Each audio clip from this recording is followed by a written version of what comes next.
This is a special holiday edition of Commodity Week.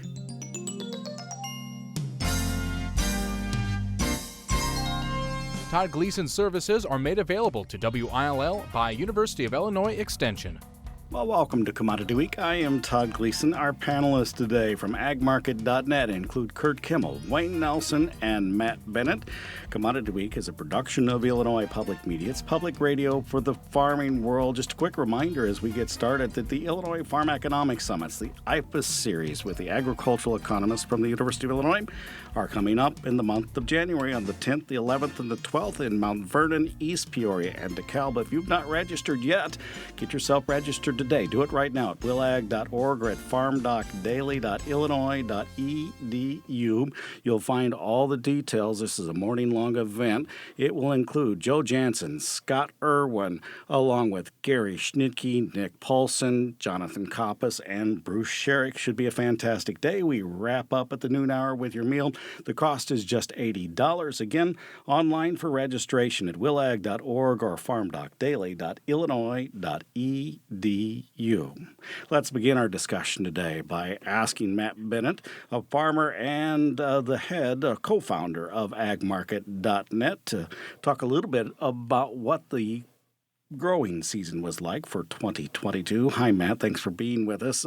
How did the 2022 growing season proceed? Well, for most of us, that are close to the listing area, I guess right in here in Illinois, obviously it's good. Illinois, you look at the 215 state yield that the USDA is talking about, and you understand that Mother Nature was quite kind to us. The interesting thing, especially in a state or in one of the states where production was good, is that, you go all the way back to springtime frame whenever you set the spring insurance price at $5.90, you just climbed all the way into really pollination time frame. But growing season went really well. Before you got into pollination, though, there was a realization that we could be looking awfully large crop, and so from around the 16th, 17th of June, in the next 2 weeks, the corn market actually took like a $1.80 drop. So most people feel like, hey, we had all these great opportunities, and we did, fantastic opportunities, but we did have quite the drop right there in the middle of the summertime frame. But regardless, really good growing season, really good yields, and phenomenal income. And I think that's one of the things that makes me a little cautious about 23 is that, maybe the income is almost too good, if you will, to where we may stumble a little bit whenever we're trying to figure out what to do with 23. So, Wayne Nelson, we got to the middle of the summertime. The price of corn dropped dramatically, and then there was a realization that there might be a short crop out west. Can you tell me about proceeding through those late August, September, and October months? Well, there was a drought out west. We looked at the drought monitor daily, whenever weather map you saw, and by golly, it was dry out there, and it didn't want to rain out there and around the way. And we got timely rains in Indiana. It was very good in the respect that we maintained a lot better, but everybody was about 20 bushel less than what they were hoping for because the start, like Matt said, was just tremendous, fantastic. Everybody was thinking maybe we could see 220 in a lot of the farms, 240, 250 in some places. And most of the guys in our area ended up like 200 bushel corn. But, that gained things back. And just the reality of seeing what the weather market could do and what was happening. USDA, through that process, kept looking at the crop. They kept dropping carryout for a while, at least, on the monthly crop production and world and agricultural supply and demand estimates, Curt. They picked up 75 million bushels, but that was out of the export market in December. What are your expectations as we hit that January final crop production report? Well, as we move forward, they'll hopefully get a little bit more handle and fine-tune the production. It's a wide variance of pockets. You take Champaign over to Wayne, that was a dry area. They're lower. Matt, he put a little extra in the offering plate and did quite well down there in Windsor. So when you average it all out, there's still a little work to go, but the ideas are the yield's a little better than expected, so production's there. As you hinted on, though, the big question and well advertised is the demand side. The export side particularly is front and center. The second part of the demand is feed usage. There's true feed usage and there's feed usage, but when we start to hear more and more reports of bird flu and fewer livestock numbers around, that demand might just shrink a little bit, and the carryout can maybe grow just a tad bit. But we got to remember, we're early in the marketing season here. As far as the crop year goes, we still have we're not even through the first quarter yet, so there's a lot of demand news in front of us, and probably the first big benchmark we get in January is that quarterly grain stocks report, and we'll go from there. Now, I want to take up the demand in three places, so I want to talk a little bit about ethanol, avian influenza, and the influence that it has on the livestock numbers, and Matt, with you, the beef cattle, and maybe the hogs as well as it relates to consumption. Are you concerned about those figures, all three of you, as we look into that December 1 grain stocks number, which is due out with the January 12 reports? Yeah, I think feed usage is maybe not where my number one concern is. I mean, I definitely think that you could see a little trimming back there. I think where most people are looking for adjustments to be made is probably not in the stocks. But at the same time, we get all kinds of, neat surprises whenever it comes to these quarterly stocks numbers. So it's really anybody's guess there. I think one of the main numbers I'm watching for whenever we get into the report, might be what are they going to do with yield? We actually dropped yield from August to September to October, and then you came in November and actually you went back up. And sometimes whenever you kind of reverse the trend in that fashion, there's an opportunity maybe to see a little more upward bias there. I'm not saying we're going to grow the crop substantially, but I'm with Curt, and I'm sure Wayne feels similar that, there's definitely the chance that you could see this carryout grow a little bit. With that being said, it could come either from production or it could come from, maybe even pulling a few more exports out. We've seen a little bit of an improvement here lately, but at the same time, we need to see, kind of a weekly deal where we're actually coming in and maybe surprising the market to feel like we're going to be able to hit that USDA number, because right now we're still running well behind the pace that we need to be able to reach that number. So I guess I'm leaning towards, maybe it'll be a little bit on what you would call bearish side, but I don't think I'm the only one thinking that. So with that being the case, I think that, it's going to have to be one of those deals where it's extremely bearish, in my opinion, to really drastically move the market out of this sideways type pattern. Wayne, if you could take ethanol up and address yield in your area in particular. You were in one of those dry places. Did farmers do better than they expected? And do they think today that maybe they had more in the bin as they've been able to measure it out and go across the elevator than they thought when they pulled it out of the field in October? They got less than they were hoping for during the early season. After they had the drought, when they went to the field, they were happier than they thought they were going to be. We were seeing anywhere from 200 to 210, 215 in that range, and that was a very good yield for our area, and they were happy after the drought that they still could put a 2 in front of their yields that way. A lot of the guys didn't make a record yield, but they were right close to it. And whenever you do that, that's good. Now, one of the things when we're talking about ethanol and that, when the EPA come out with their standards and how they were going to do it, was very disappointing to most of the market, because the biofuels and the way they figured it and how they could, the RINs would be generated that way, really did not sort of force or continue to control or push the ethanol market as such. We'd love to see, they keep talking about putting E15 in. E15 isn't what we really need. That's blender pumps. It's too expensive. We're not going to see it. It's sort of like charging stations everywhere they should be if you're going to go all electric. It costs too much. They aren't going to do it and change. What we'd love to see is E12. E12 will work in all the cars for everything that's out there like that. We could kick it up 2%, and we could put 2% more ethanol in every gallon of gas that goes out there. That's what I've tried to talk about, do like that, send a letter to one of my congressmen, and I didn't get a letter back, but I did send it to him. And, we are wanting to do that. We talk with people with the Farm Bureau and everything like that and want to try push E12, not E15. Yeah, so just a review of what U.S. EPA, which now has more control than it has over the RFS, the Renewable Fuel Standard, and the RVO, the Renewable Volume Obligations, than it has since the beginning of this process. It was a continual build to 15 billion gallons max for corn-based ethanol. It wasn't really listed as corn-based ethanol, or 10% of the yearly consumption of gasoline, whichever was the least, generally speaking. And this time around, U.S. EPA, rather than setting RVOs for just 1 year, sets them for 3. That's the new standard going forward. We will not have a final number until we get to the month of June.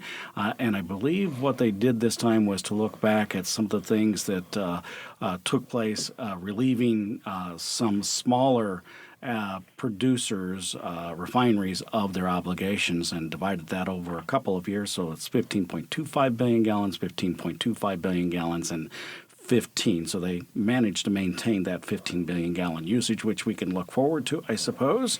That's for ethanol. Now let's return to livestock. We'll come back to avian influenza. In the northwestern part of Iowa, in the southwestern part of Minnesota, where a lot of poultry flocks, both chickens for egg layers and for turkeys in Minnesota in particular, are located. Do you suppose we have seen very much of very many of the flocks being decimated by avian influenza, and will that have an impact? Well, we'll have to watch the numbers here. We got a lot of winter to go, and we'll see how this spreads because, poultry's huge, not only corn, but on the meal side of the equation. And it's probably going to take quite some time to figure that out because what we went through is the end user, particularly the feeder, ended up paying up dramatically going into this fall. Extreme high basis, and you take Western feeders in through there, they're still paying at extreme high basis, and we kind of feel they're kind of booked up for now. So they might have the inventories on hand that they're going to feed at least into the middle of the first quarter here. But it is a major news item. If it does continue, I think it'll probably be the spring reports here, the second quarter, we'll start to see the results of that. I'll come back to you now, Matt, and talk a bit more about what the considerations might be as it relates to yield in the final crop production figure. Do you think that will change by how much? Illinois, for instance, already at a record 215. Where might changes come?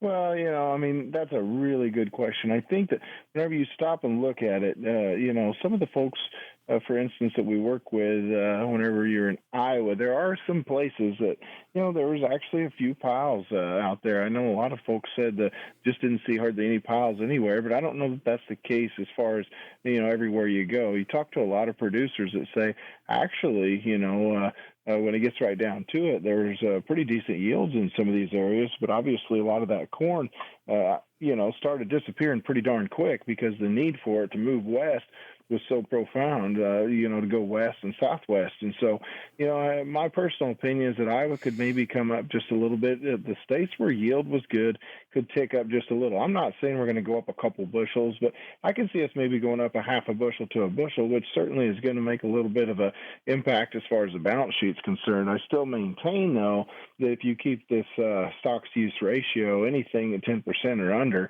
it still puts you in a situation where you've got to keep especially D23 corn pretty competitive as you move into the springtime frame, because I do think there's a lot of folks that were maybe a little bit hesitant to go heavy on corn acres this past fall, especially with what fertilizer costs and total input costs were going to be. So I've got to think that you're going to need to keep the price of corn from just completely collapsing here, even if you take the carryout up a little bit more than what we've been thinking for quite some time here. If people, Matt, are already up to where you say they should be, is there a need to market any more corn prior to the January 12 release? Well, as far as the January 12th release, if they need to go ahead and market between now and then, one thing I've told them as far as cash corn is concerned is look at the opportunity over the next couple of weeks. This weather system coming through could give you a little bit of a bump here as far as your old crop corn goes, if you've got the ability to be able to get in there and be able to get your corn hauled out. There's lots of times that, the holiday is already a little bit quiet anyway. Of course, not everyone wants to work over that time frame, but, if you've got the crew and you've got the setup to where you can still make that work, I'd be watching it pretty closely. As far as selling new crop, I think I'd kind of like to see a little bit more of what's going to, take place between now and you got to think you'll get a little bit of support, especially going into that crop insurance time frame. We're protected on 50% of our crop at this time. A lot of that was kind of an insurance play, trying to make sure that we want to protect the crop insurance price. But regardless, it was a hedge of prices that we thought was necessary given how strong these 23 prices were. I think that most farmers in my area are not sold up to the point where you're thinking about on new crop as far as we're going. Some of them are pretty well sold up on old crop because the basis levels have been so good, and they are taking advantage of them, and they are looking at what's going on out there. The biggest problem we've got now is trying to figure out what Ukraine is going to be able to do and how much corn they're going to be able to put out there with all the war problems that's going on. That is the one thing that's maybe going to help us get back into the export market a little bit there, because they aren't letting as many boats through to get loaded, and they're not before they were stopping them on the way out and slowing them down, but now they're not letting them in as fast. It's going to be a big deal here. We've got to start seeing some sales to somebody else besides Mexico. Mexico has been our biggest customer. They've done well. They're still with us like that. We've got the deal with GMO corn that they don't want to take the next year, which is, it doesn't seem like that will happen to anything but food grade corn, but it's still a fly in the ointment like that. But we do need to see some sales start to take place here to keep this new crop market up. For the most part, old crops pretty well where everybody wants to be, but on the new crop side, like Matt mentioned, a lot of this pricing has been option strategies, buying puts on a call. Not a whole lot of physicals been priced just at on the 23. And I think the theme going into the 23 is be flexible. We got a lot of world news events taking place. We got a lot of world weather events taking place, and flexibility is the key of the game as we move forward in through here. And if you would go to agmarket.net website, we're having a big seminar in Nashville here first weekend in February, and part of the Ag Market team, Matt, Brian, and Jim, and Bill, and some other special guests are going to cover a lot of different things you can do to protect yourself and give yourself some flexibility going into the 2023 growing season. Yeah, so if you want to visit agmarket.net, you can do that. Anything to add about that particular event in Nashville, Matt? I know you've been working to put some of that together. Yeah, I mean, as Curt said, several of us within the organization will be speaking there. You got Dave Hightower and Drew Lerner. You've got, actually going to be a few special guests. It's kind of interesting with RFD being down there in Nashville. There's the opportunity for those that attend the event to actually go on Tuesday, the day after the event, and watch a live taping there at RFD. Live, it's not even a taping, I guess, but it's live. They'll be able to get in there and watch that. And then, RFD is going to be on hand, DTN is going to be on hand, and Farm Futures is going to be sending someone as well. So we're going to have a lot of media there. It's going to be kind of partaking in the event and seeing what's going on. Actually, we're trying to figure out at this point in time, we've got really good attendance, that we may end up having to upsize our rooms. So it's going to be a nice location, too. We're actually right there near the heart of everything at the Grand Hyatt. So it's going to be a pretty exciting couple of days. And I will say that if you've not seen a live television broadcast and watched them do the behind the scenes, and I bet that they'll put you in the control room at some point. That is really something to see, the folks that are actually calling out the camera shots and how it all is pulled off. So that is really an extra little nicety that you've got that tacked on to the end of the program. Let's talk about soybeans just a little bit as we go into the end of this year and the beginning of next year. Of course, all eyes really have turned now, Wayne, towards South America. That crop looks like it will be a monster of a crop, even though Argentina is in big, big trouble. You're right, Todd. It's going to be a big, big crop in Brazil. The Argentine crop would have made it a huge crop in South America, but they're having some weather problems there. They got a little rain here first of the week, then they didn't get as much rain the next day, and we settled off, and we actually rallied on the lack of rain and the lack of rain coming over the next 5 days in Argentina.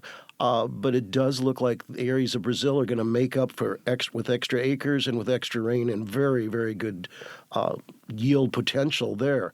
The one thing is, we're going to watch because Argentina is the largest meal exporter in the world, and will they be able to hold that, or will we be able to pick up some of that meal business? Yeah, that's some good points there, but there's still a lot of growing season going. Even though Brazil's getting a lot of rain, they may be getting too much rain in some areas. We could talk about Brazilian rust, soybean rust. We can talk about dock strikes. We can talk about port strikes, trucker strikes. So there's some heat cups that can come along in here, but that's what the world's focused on, a larger bean crop, and that's where the focus is. China's going to start moving towards here as we move into 2023. And of course, the weather will play a big role, not only with the bean crop, but with the corn crop. La Nina is one of the things that Drew Lerner, I'm sure, will be talking about at your event in Nashville as related to whether it's waning and how quickly that happens, and if it doesn't, what it means for the corn crop, that safrinha crop, particularly in Brazil. So that'll be something that we'll be paying attention to, and I know that Drew will be talking about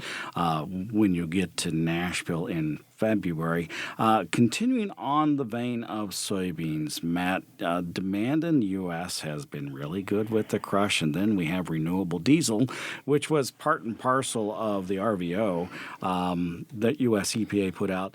They put a number out that the trade was not happy with. In fact, that it pushed the bean market down pretty sharply.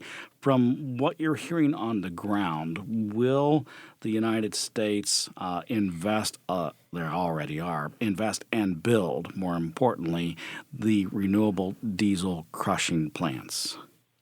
I think that's something that you're going to see. The trend is going to be much larger crush capacity. I think that one of the things that frustrated maybe some people in the industry, it looks like there's going to be some support to kind of help to get the industry up and going, but not necessarily a guarantee that they're going to support the industry for perpetuity. So as we all know, ethanol had subsidies for many, many years, still has some help there. I think there was an expectation that maybe there would be quite a bit of help for the renewable diesel industry as well. But given the demand that you see in some states, particularly in California, you see that the carbon footprint's, about 75% improvement over normal diesel, then you're going to have a lot of support from the industry, from the public, and from politicians. And so with that being the case, you've got to assume that renewable diesel is going to have its a large impact as you move forward. So I think that it definitely could be impactful as far as what acreage looks like, probably more for 24 than 23.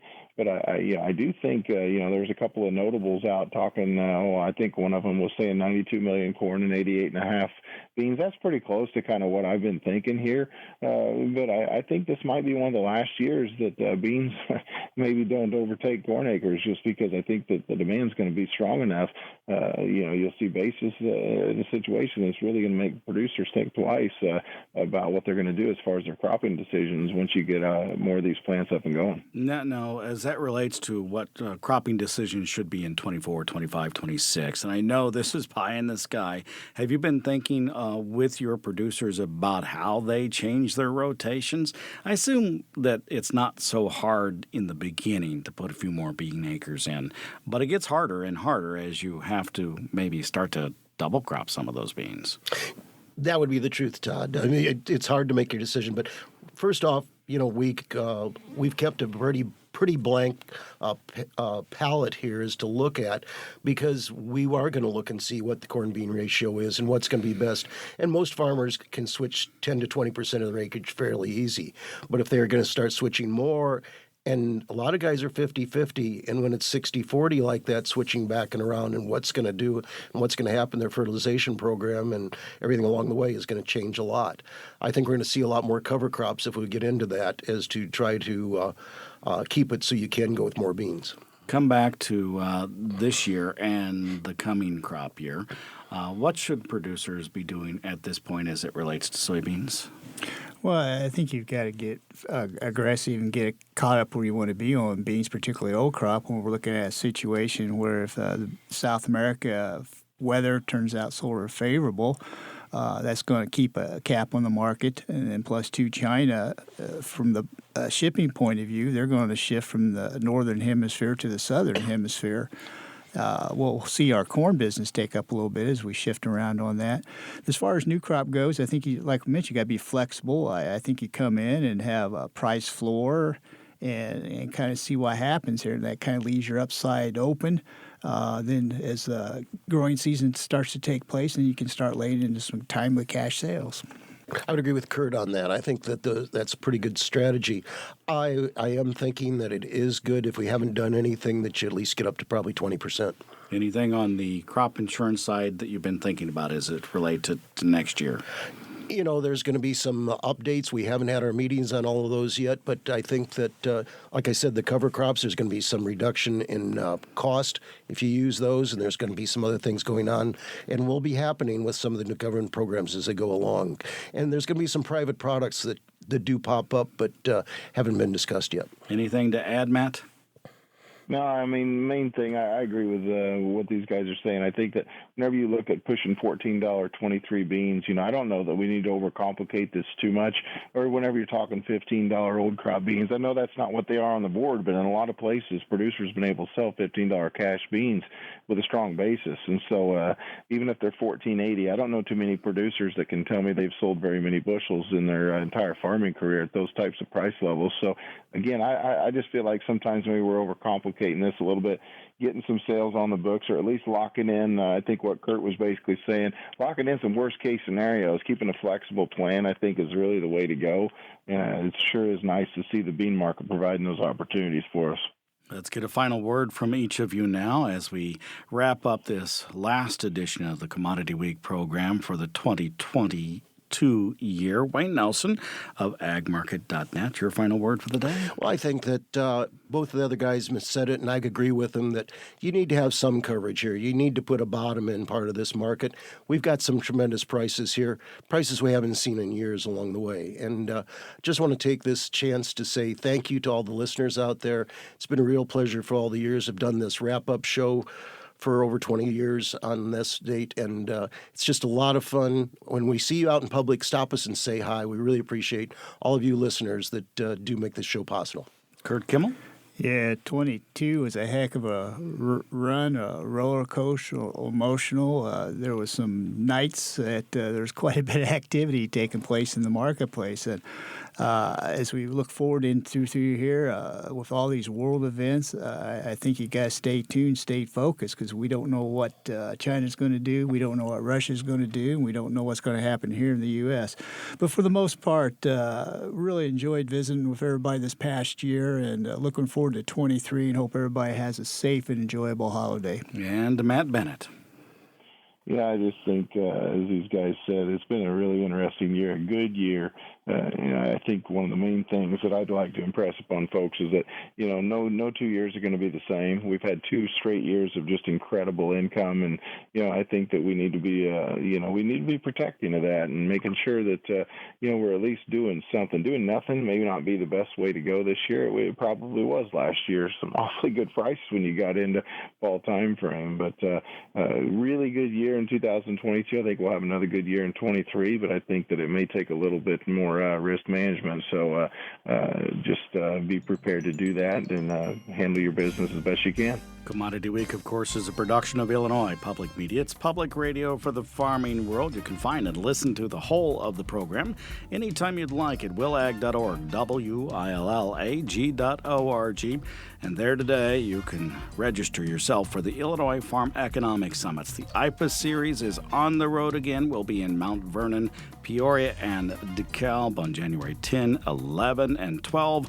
The cost is just $80. Registration online at willag.org or farmdocdaily.illinois.edu. I'm University of Illinois Extension's Todd Gleason.